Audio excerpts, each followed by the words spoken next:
my words, what is a mental illness? I think it would have to be the way a person acts, and it's something you can't see, it's just something you kind of pick up on. I think a mental illness is, it's something wrong. It's, it's before, usually like when you're born you find out. It's just someone who, like, their chemicals are messed up in their brain and just something is wrong and it's not their fault, they can't control it.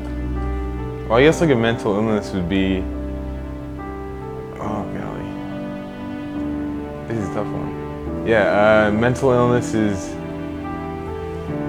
people that I guess are not as mentally capable as everyone else. I guess, well, like, a physical illness is kind of like something that like negatively affects your body. So I would guess like a mental illness is more something that negatively affects like your mindset and like your brain. Mental illness seems like an affliction that negatively affects your brain or mindset.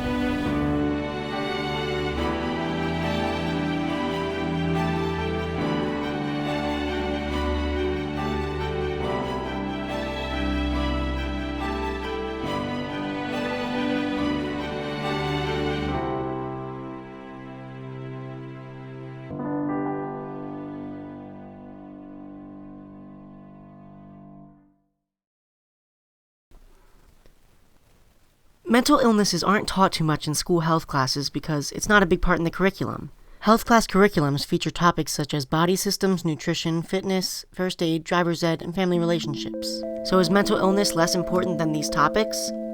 No. Mental illnesses can actually be very dangerous, especially to teens.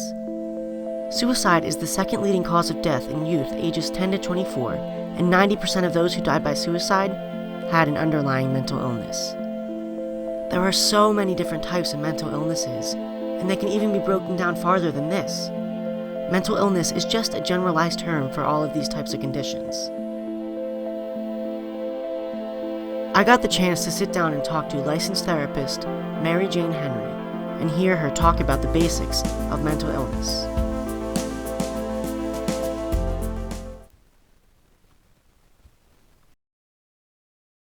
Well, I think mental illness is it has to do with brain chemistry. And I think there's problems with the way that the brain chemistry is functioning in the brain, which is affecting people's functioning in their life. Well, I think it's individual, and I think it depends on the illness. I mean, I've certainly seen kids as young as like 7, 8 years old that look like they have bipolar disorder when they've been diagnosed with like ADD. Sometimes it's hard to tell. They really try not to give a child a diagnosis like that. Usually though, you'll see people will start reporting symptoms in their adolescence, like maybe start of high school. And a lot of times it's a majority of them is under the stress of high school going into college. So 16 to ages, maybe about 24, you're really going to see an increase in symptoms for a lot of people, if that indeed is going to happen to them.